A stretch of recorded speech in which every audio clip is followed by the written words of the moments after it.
Iris Fenwick knelt on the cold flagstones of her own back parlour with a mouthful of pins,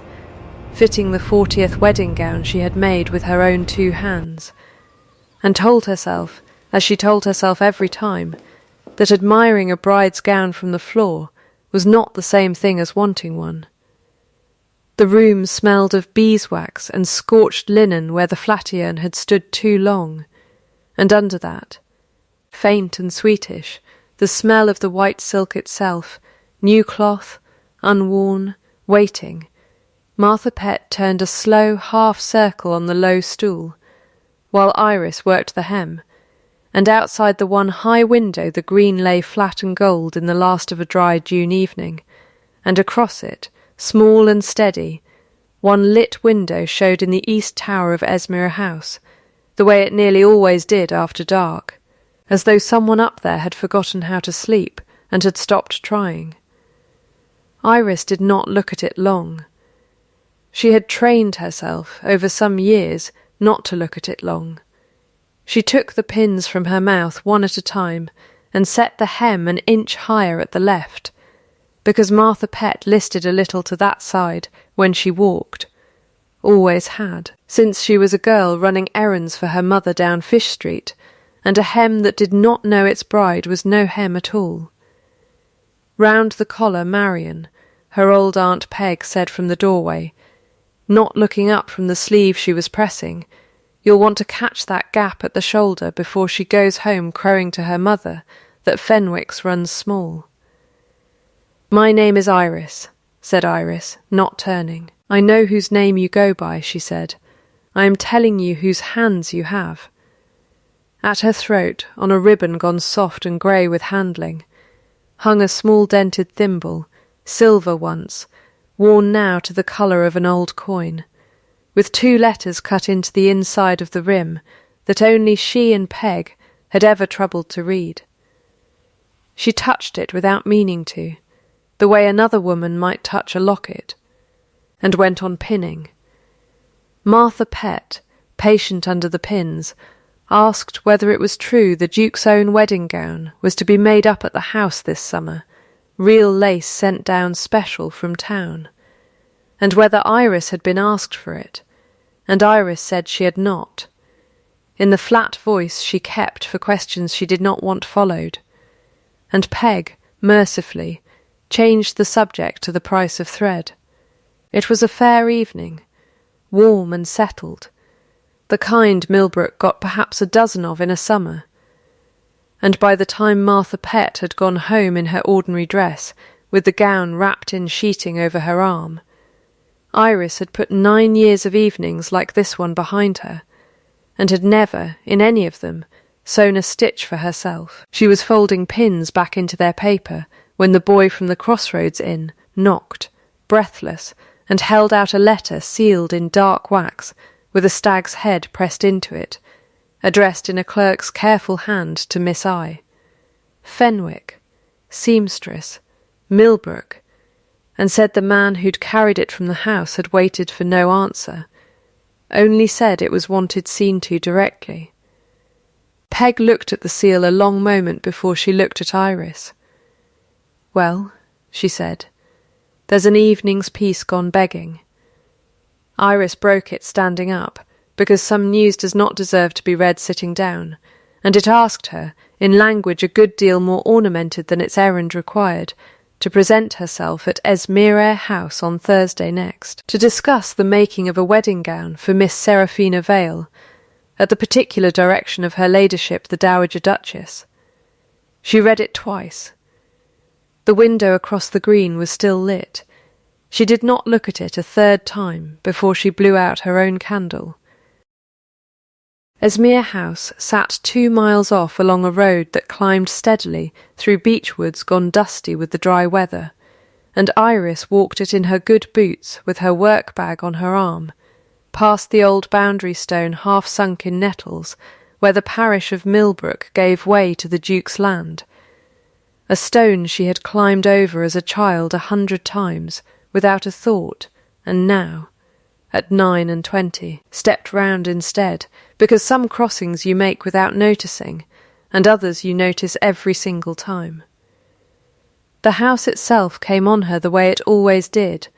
all at once past the last stand of trees, grey stone gone gold at the edges where the evening sun struck it, and the air changed as she came up the drive, wood smoke from the kitchens, cut grass.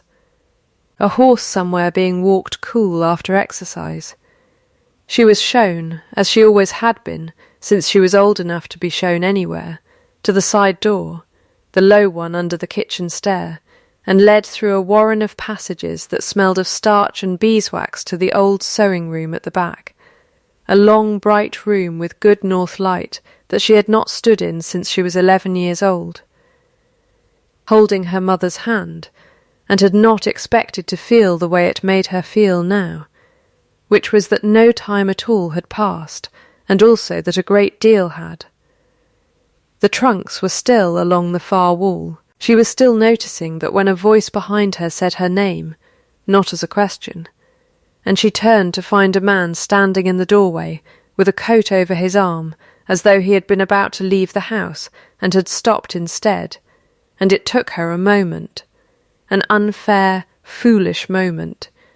to place a grown man's face over the boy she had once shared a tutor's cast-off primer with on a wet afternoon, in this very room, because his mother had thought it charitable and no one had thought to stop it. "Iris Fenwick," he said again, and this time it was a question, though gently put. "Your Grace," she said, and bent the correct small distance, and felt the ribbon at her throat as though it had grown suddenly warm. He did not correct her for using the title, which she noted, and did not remark on. "You still hold your needle the same way," he said, nodding at the pincushion strapped to her wrist out of old habit, "and I still cannot hold a pen the way your mother tried to teach me, so I'd say we are neither of us much changed." There was a silence then that was not empty, only full of things neither of them said, and he turned the ring on his smallest finger. Once. A habit she did not remember, and could not have known was new, and asked in a different voice, whether she had heard why she'd been sent for. "I understand there is a gown," she said. "There is a gown," he agreed, and did not smile, though something in his face wanted to, and did not go so far as to. Miss Vale would like real Brussels lace worked into the bodice, and my grandmother would like a piece of the old Duchess's gown worked in beside it, for sentiment, and I would like, he said, and stopped there, and looked at the trunks along the wall rather than at her. I would like it done well. "It will be done well," she said. "It always is," he said, and something passed over his face too quick to name, and he excused himself before she could ask what he had meant by it. The betrothal was made public at midsummer, in the long gallery, before more candles than Iris had ever seen lit in one room, and more silk than she had ever fitted in one season, and she stood against the wall among the household, with a needle-case in her apron, because Miss Vale's overdress had torn a flounce coming up the stair, and someone had to be near to mend it, which was, she reflected, as good a metaphor for her whole life as any she was likely to find. Seraphina Vale turned out to be nothing like the cold ornament Iris had braced herself to dislike. She was tall and a little sunburnt across the nose, in a way her maid despaired of, and she thanked Iris by name for the fit of the sleeve, and said low, under the noise of the room, that she supposed everyone found these evenings very fine, and did not sound as though she found it very fine at all. Mr. Edmund Reeve stood near the dowager's chair the whole evening in the particular attitude of a man counting a room the way other men breathed, and when he finally addressed Iris it was to admire, in a voice pitched exactly loud enough for 2 or 3 others to hear, and no louder, how clever her fingers were for a Fenwick. "My mother's fingers were clever too," said Iris, before she had decided to say anything at all. "So I understand," said Reeve, and smiled the way he always smiled, as though finishing a sum in his head a half-second before it reached his mouth, though I understand there was some question, once, of what else they were clever at. He moved off to greet someone more important before she could answer him, which was, she thought, exactly the point of saying a thing that way. Later, in the passage behind the gallery, waiting for the household to be dismissed, she heard the steward, old Mr. Aldous, who kept the accounts of accounts, mutter to another servant that his Grace had until his birthday at Michaelmas to be a married man outright, will or no will, or Mr. Reeve would sit trustee over every shilling of Esmeri rents until such time as he chose otherwise, and the other servants said that was a hard thing to hang a wedding on, and Aldous said harder things had been hung on less. Iris said nothing to Peg about any of it that night, but lay a long while listening to the house settle, and when at last she slept she dreamed, not of the gown, but of her mother's hands, quick and sure over a hem, and woke with her own thumb pressed hard into the callus where the needle had marked it 1,000 times, as though she might press some old wound closed by main force, and found, as always, that it did not close that way. He came to the sewing-room himself on the 4th evening she worked there, which was not, she understood even then, a thing dukes generally did, and stood a while by the window with his hands behind his back before he said, without turning round, that he remembered her mother rather better than she perhaps supposed. "I was 11 when she left us," said Iris, not looking up from the seam she was picking. "I was not much older," he said, and turned round then. "I remember she was dismissed on a Tuesday and gone by the Thursday, and that no one in this house would say why in front of me, only that it was a bad business and best not spoken of, and I remember that you went with her, and that I asked to write to you, and was told that would not be proper, and I did not understand at 11 why kindness should stop being proper, simply because a family's fortunes had."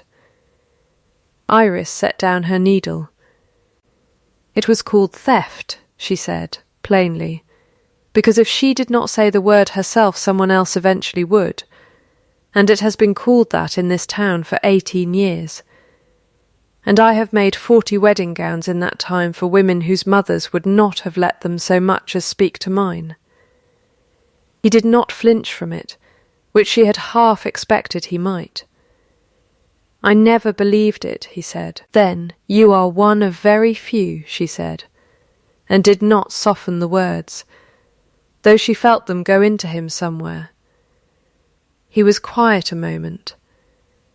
"My father believed it, or said he did," he said finally. "My grandmother has never once discussed it with me in 18 years, which in her is its own kind of answer. And Reeve's father kept the accounts in those days. And it was Reeve's father brought the matter to my father's attention. And Reeve's father is dead now, and Reeve keeps the same accounts his father kept. And I will tell you honestly, Iris Fenwick, that I have never once in my life looked closely at those accounts, because I was raised to trust the men who kept them, and had no cause, until lately, to think that trust misplaced. You have cause now, she said, quiet, and did not know herself quite what she meant by it. Only that it felt true the way a hem feels true before you have measured it, in the hands before the mind agrees. He looked at her a long moment, and something in his face was doing the work of several sentences he did not say. And then the door opened without a knock, and the Dowager Duchess came in on some pretext about the lace, and the moment folded itself away as neatly as a hem turned under, and did not show again. Before he left the room that evening, though, he asked her, in the ordinary voice a man uses for ordinary requests, whether she would consent to dress Miss Vale herself on the wedding morning, personally, as a particular favour to him, since Miss Vale had grown fond of her hands, and Iris said yes, because there was no honest way to say anything else, and felt the words settle in her like a stone dropped into a well too deep to hear it land. It was in the last week of a dry July, sorting old Duchess gowns for lace and buttons the dowager wished worked into the new one for sentiment's sake, that Iris's hands found what her eyes had not been looking for. The gown was 30 years old if it was a day, cream silk gone the colour of weak tea, and she knew the stitch before she knew why she knew it. 3 small twists at the base of every hidden seam instead of the ordinary 2, a signature no one had ever taught her to read except by watching. As a small child, her mother's hands do exactly that 1,000 times in this same house. Her own fingers had done it without thinking, her whole working life, and had never once asked why. She unpicked the false hem at the underskirt the way you would unpick any hem, and stopped, because it did not open the way an ordinary hem opens. It opened onto a second fold, sewn shut with her mother's own 3-twist knot, and inside that fold, flat and dry and smelling faintly of old cedar from the trunk, lay a single folded paper and a letter with no name on the outside of it at all. She did not read either of them there. She sat a long while with them in her lap instead, in the north light, going gold toward evening, and it was Peg, coming in with a fresh flatteran, who found her sitting so, and set the iron down and said, in the voice she used for very few things, "What's found you, girl? Something my mother left," said Iris. Peg looked at the paper and at Iris's face, and pulled a stool round and sat, which she almost never did in the middle of an afternoon's work. "My mother used to say," Peg said after a while, "that a thing that's gone asks nothing of you. It's done, it's past, you can grieve it and be done grieving. But a thing that's only buried waits. It doesn't ask anything either, not out loud. It just waits, patient as Tuesday, for someone with the right hands to go looking." "I don't think I'm looking for anything," said Iris. "You unpicked a 30-year-old hem down to a hiding place only your own mother would have known how to sew," said Peg, not unkindly. "I'd call that looking." Iris read the letter that night by candlelight in her own small room above the shop, and did not sleep after, and in the morning she went first, not to the house but to Peg, and asked her plainly what she remembered of the week her mother left, because she was done, she said, being the only person in Millbrook who did not know her own history. She went to the dowager first, because the dowager had been mistress of the house in those days, and there was no one else left with authority enough to be asked. Her ladyship received her in the small parlour, cold even in July, and heard her out with a face that gave away nothing at all, and when Iris was finished said only that she did not discuss the household arrangements of 18 years past with a seamstress. "Then I am asking as Marian Fenwick's daughter," said Iris, "not as anyone's seamstress," and watched something move behind the old woman's eyes that was almost, but not quite. "Permission. Your mother," said the dowager at last, "was dismissed on my late husband's instruction, on evidence brought to him by his steward, and I did not examine that evidence myself, because it was not, in those days, a wife's place to examine her husband's accounts, and I have wondered a great many times since whether that was cowardice dressed up as propriety. That is the truth I have, and it is not, I think, the whole of it. Reeve she found in the estate office itself, bent over a ledger by a good clear window, and he received her with the particular courtesy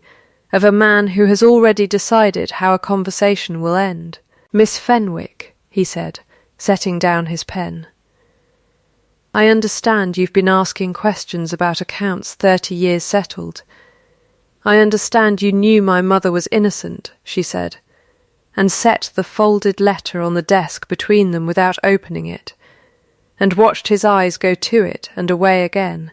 quick as a blade sheathed. I am not a cruel man," he said after a silence, and his voice when it came was level and almost kind, which she found harder to bear than shouting would have been.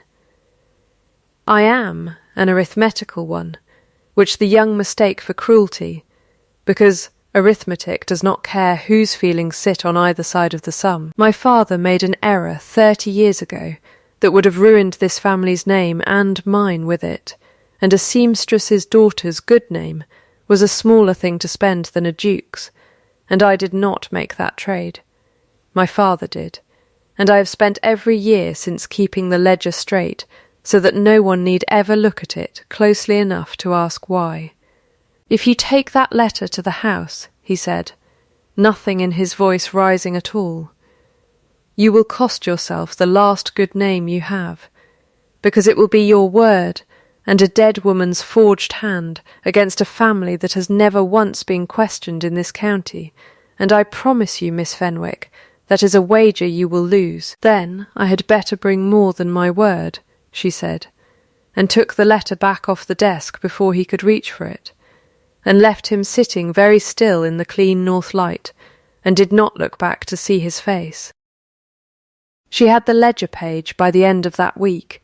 fetched at cost from an old clerk long since pensioned off to a cottage past the mill, who remembered the entry because he had written it himself and never forgiven himself for it. A payment recorded plain as day as a settlement for discretion,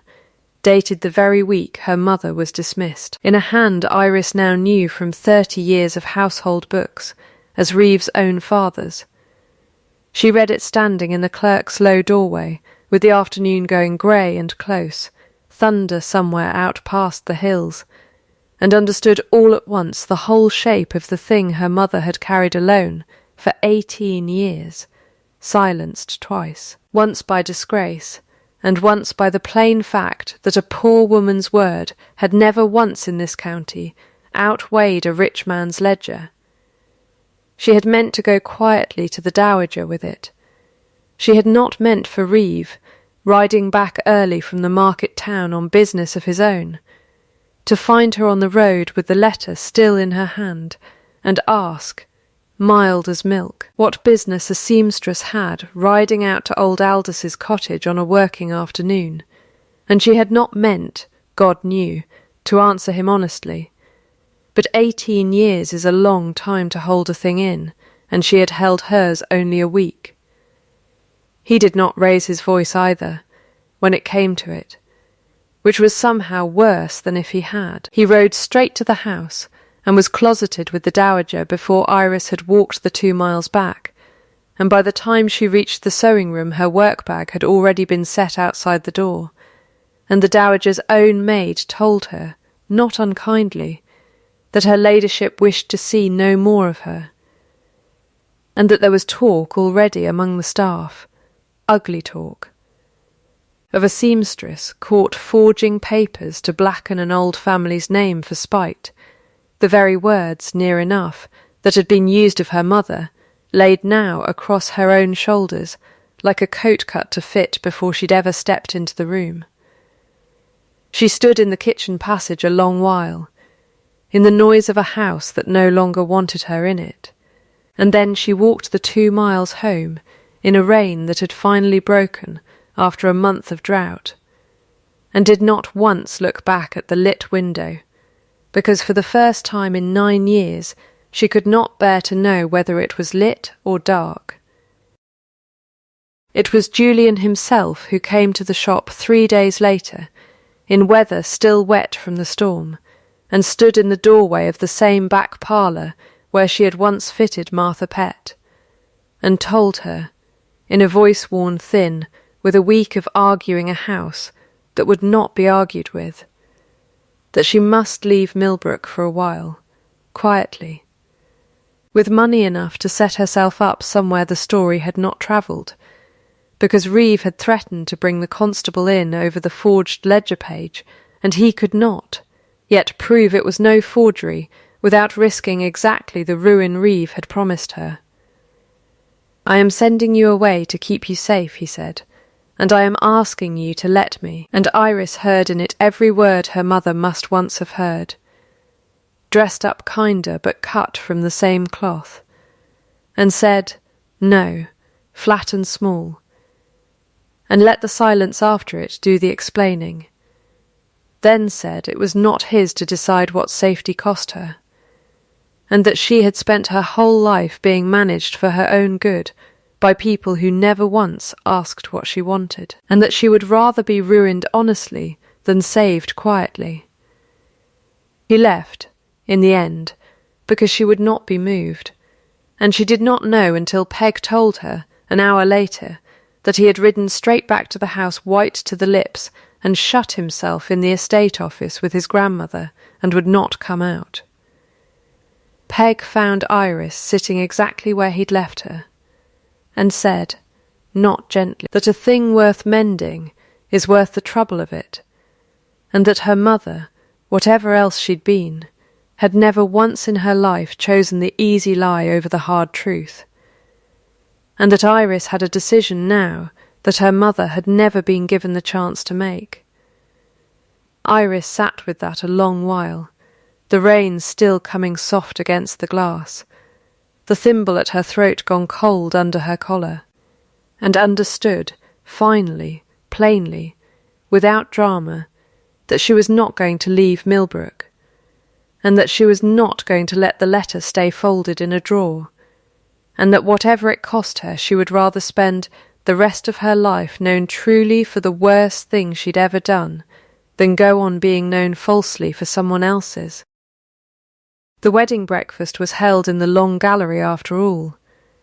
because the dowager would not be talked out of the date, though she had been talked, at least, into letting Iris through the front door of Esmere House for the first time in her life, on Julian's plain word that the seamstress would be heard before the constable was sent for. The room was fuller than at midsummer, every candle lit against a sky still grey from the storm, and Iris stood at the centre of it with the letter in one hand and the ledger page in the other, and told the room, in the same flat voice she used for hymns that did not lie, exactly how she had found them. The 3-twist stitch her mother had taught her hands without ever once explaining why. The false fold no forger could have known to look for, because no forger alive sewed the way Marion Fenwick had sewn. "Read it aloud," said the dowager, from her chair, her voice carrying the particular authority of a woman who had spent 18 years wishing someone would make her do exactly that, so that we have all heard the same words at the same time, and no one after this evening may claim to have heard something different. Iris read it. The room was very quiet while she did, quiet enough to hear the rain start again against the long windows, and when she came to the line where her mother wrote that she had taken the money for her daughter's sake and not her own, and had never once stopped believing someone would find it who could read what it meant, Reeve came up out of his chair fast enough to knock it backward, and lunged. Not for Iris, but for the ledger page itself, as though he might still, even now, make the evidence not exist by main force, and Julian caught his wrist before he reached it, and held it there, in front of every witness the house possessed, until Reeve stopped straining against it, and simply stood, breathing hard. Undone by a single movement he could not afterward unmake. "I did it to protect my father's name," he said at last, into a room that had gone perfectly still, and then, quieter, the first true thing he had said all evening, "and I have hated him for making me do it every single day since," and there was, for one unguarded moment, something almost like grief in his face before the old composure came back down over it like a shutter, and he asked, with what dignity was left him, to be allowed to leave the county rather than be handed to the law, and the dowager, after a long look at her grandson, said that he might go. It was Seraphina Vele who rose next, into the silence Reeve left behind him, and said, plainly to the whole room, that she would not be marrying his Grace regardless of anything just heard, because her heart had been given a year since to a man at sea, and she had only ever lacked the courage to say so before witnesses. And she took Iris's hand as she said it, briefly, and thanked her, and the room, released all at once from 2 engagements and 1 long silence, began at last to empty. They were alone at last in the estate office, where he had once turned a ring on his finger and told her he did not understand why kindness had to stop being proper, and he said her name the way he had that first evening in the sewing-room, and told her that he had sent her away not to be rid of her, but because he had been afraid, plainly afraid, of losing the one person in 18 years who had ever told him the truth without dressing it up first, and that fear, he said, had made him say the exact wrong thing in exactly her mother's voice.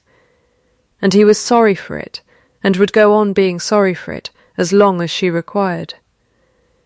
"I am not leaving Millbrook," she said, "and I am not giving up the shop, whatever else comes of this.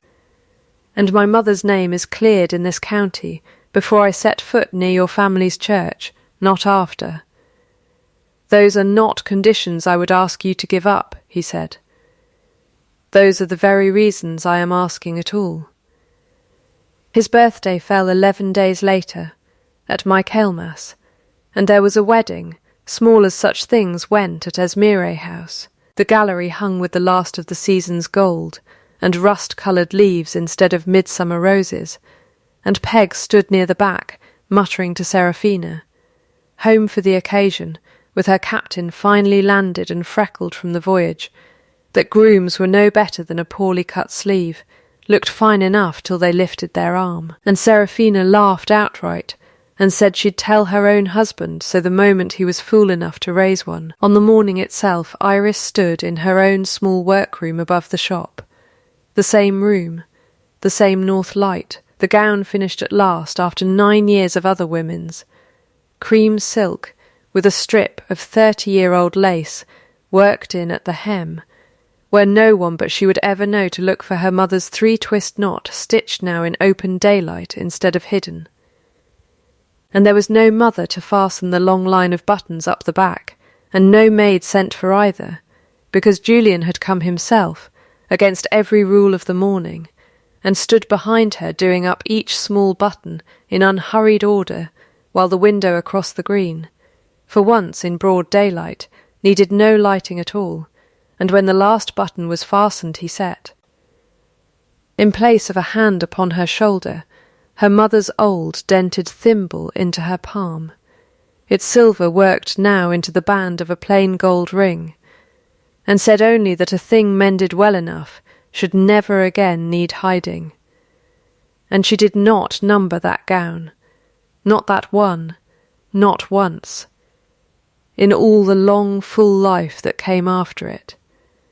If this one kept you a little while by the fire tonight, stay a moment longer before you go, because there's warmth enough left in it yet.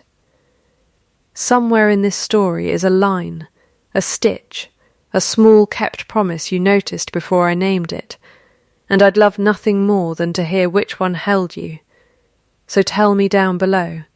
and while you're there, settle in with Doc Dickle 8 Channel _ name E9.